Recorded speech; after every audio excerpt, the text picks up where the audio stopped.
Fenêtre sur l'emploi, parlons de télétravail. On en a parlé au Canada et on en parle beaucoup sur ce plateau. On en parle avec Élodie Gourmelet. Bonjour Élodie. Bonjour. Ravi de vous accueillir. Alors, je ne vais pas mettre le titre anglais parce que vous êtes une entreprise internationale. Vous êtes la DRH du groupe ADP, Automatic Data Processing. C'est les bulletins de paie. On est d'accord? ADP, c'est le leader de la gestion du capital humain. C'est 60 000 personnes dans le monde, présents dans 140 pays. Et en France, c'est 2100 collaborateurs. Et tous les mois, on édite 3 millions de bulletins de paye. Alors, ce que je trouve assez magique dans le processus, et c'est la raison pour laquelle vous êtes avec nous, c'est que, alors aujourd'hui, ce n'est plus le cas, mais pendant 18 mois, une entreprise de votre taille a été en 100% télétravail. Exactement. Et donc, ça représente quoi pour vous, la DRH? C'était un défi technologique, c'était presque une peur de ce qui pouvait arriver. Racontez-moi. En fait, j'ai envie de vous dire, on était préparés.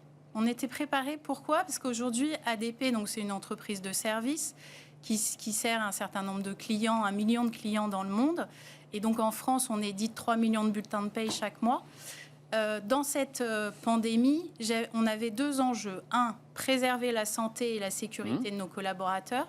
Ça nous semble loin déjà. Oui, c'est vrai.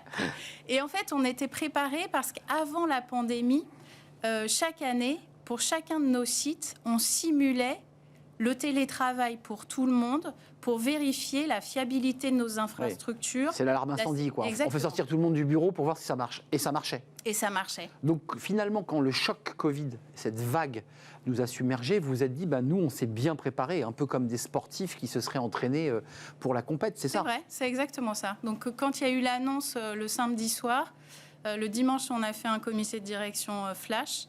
Et le lundi, à midi, le matin, on a annoncé à nos collaborateurs qu'à midi, ils devaient quitter les lieux et on basculait en télétravail total. Alors, c'est vrai qu'on est aussi une entreprise où nos postes sont possibles en télétravail. Bien sûr. Bien sûr, il y a plein d'entreprises qui n'ont pas été confrontées Une verrerie ou une industrie lourde peut difficilement, évidemment, embarquer dans son domicile. Mais néanmoins, il y avait une préparation mentale des collaborateurs qui savaient que c'était possible. Oui. Et vous aviez, vous, technologiquement, j'en suis sûr, la possibilité que ces collabs puissent, de chez eux, continuer à produire, parce que le bulletin de paie, c'est quand même le cœur du réacteur pour une entreprise. Quand il n'y a plus de bulletin de paie, c'est la grève. Donc comment vous avez réussi technologiquement, là en l'occurrence, à maintenir la qualité de service? Alors déjà, tous nos collaborateurs ont un socle, j'allais dire, de travail. Chacun a un ordinateur portable. Donc, on était en capacité de travailler depuis chez nous. Et puis, nos équipes informatiques ont travaillé durement pour faire en sorte que les infrastructures et le réseau supportent l'envoi de données. Parce qu'une paye juste chaque mois, c'est à un instant T. Et puis, c'est pas 2 jours après. Hein. Non, quand on attend le 5, c'est le 5. Voilà, c'est ça. En général, quand ça arrive le 8, ça énerve un peu les salariés. Vous n'êtes plus en situation de télétravail. Alors rappelons que vous aviez signé un accord en 2011, oui. J'allais dire presque bien avant tout le monde, pour évoquer ce que...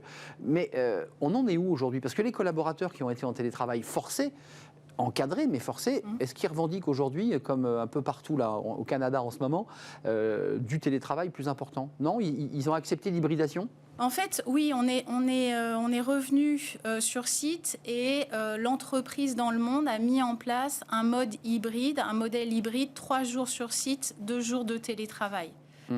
C'est vrai, comme vous l'avez dit, la période de pandémie, c'était du télétravail sous contrainte, c'était du télétravail forcé.